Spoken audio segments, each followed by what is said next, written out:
Hoy vamos a meternos de lleno en una de las épocas más fascinantes, pero también más incomprendidas de la historia.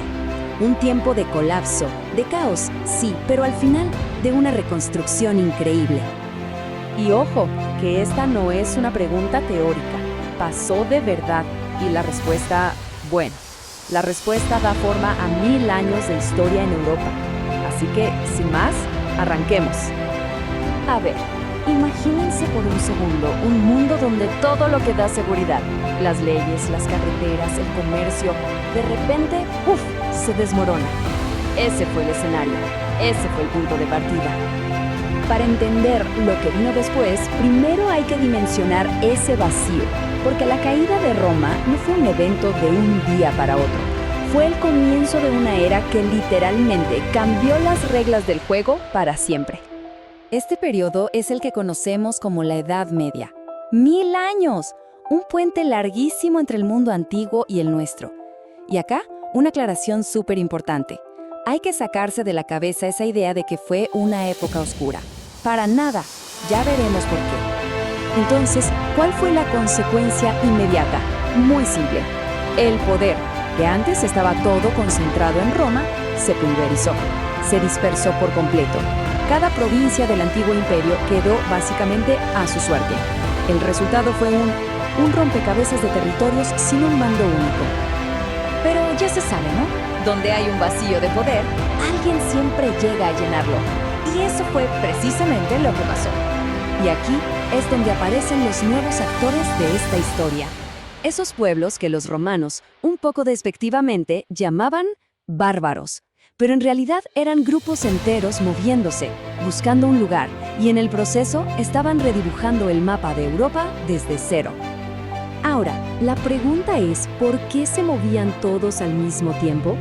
Pues no fue una sola cosa, fue como una tormenta perfecta. Por un lado tenías un imperio romano cada vez más débil, por otro, una necesidad real de encontrar nuevas tierras. Y para rematar, la presión de otros pueblos, como los hunos, que venían empujando desde el este. Y el resultado de todo esto es fascinante.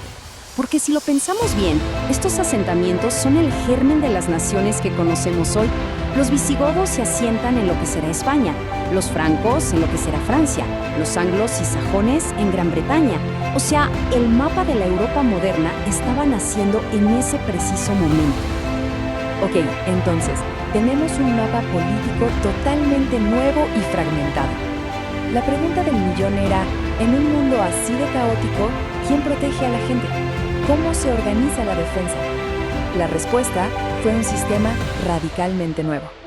Y ese sistema es el famoso feudalismo. Pero, ojo, no era solo política. Era toda una forma de organizar la sociedad basada en un pacto de lealtades y obligaciones que iba desde el rey, en la cima, hasta el último de los campesinos. Pensemos en una pirámide. Arriba de todo, el rey. Él le daba tierras a los señores. ¿A cambio de qué? De soldados, de lealtad militar. Esos señores, a su vez, tenían caballeros para defender esas tierras. Y en la base de todo, los campesinos, que trabajaban la tierra a cambio de protección. Cada uno dependía del otro para sobrevivir.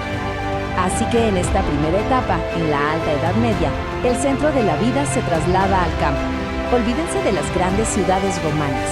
Ahora la vida giraba en torno al castillo, que era el centro de poder, sí, pero sobre todo el refugio. Pero claro, la historia nunca se queda quieta.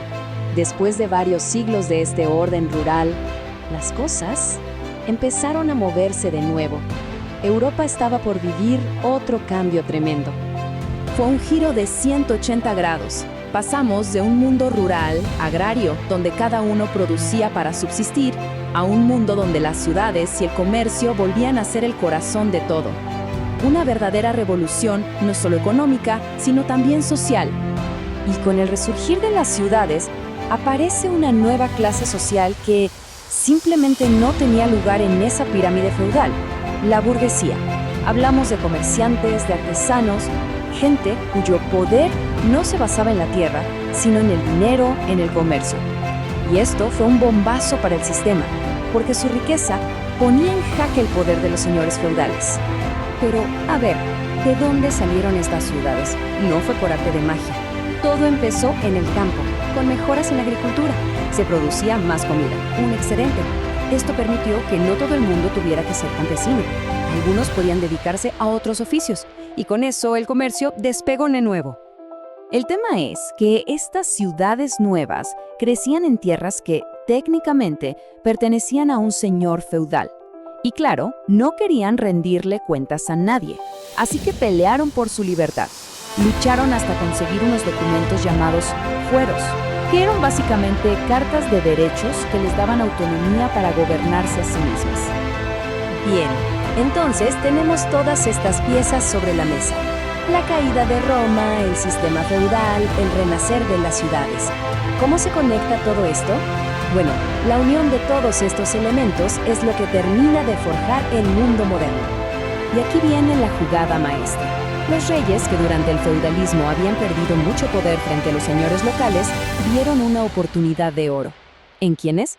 En las ciudades. Se aliaron con la burguesía rica para restarle poder a los nobles y volver a centralizar el mando. Y este no fue un caso aislado, ¿eh? Este patrón se repitió por toda Europa. Los reyes empezaron a unificar sus territorios, a consolidar sus reinos, y esos reinos son, ni más ni menos, los antepasados directos de las naciones-estado que vemos hoy en el mapa. Y claro, al centralizar el poder, hicieron falta nuevas formas de gobernar. Ahí nacen instituciones como los parlamentos en Inglaterra o las cortes en España. Eran asambleas donde el rey se sentaba a negociar con los distintos grupos de poder, la nobleza, la iglesia y, muy importante, los representantes de las ciudades.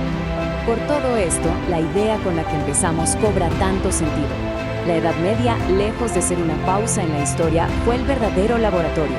Ahí se cocinaron conceptos que hoy nos parecen obvios, como el de nación, el de tener representación política o una economía basada en el mercado. Al final, la gran lección de la Edad Media es una sobre resiliencia.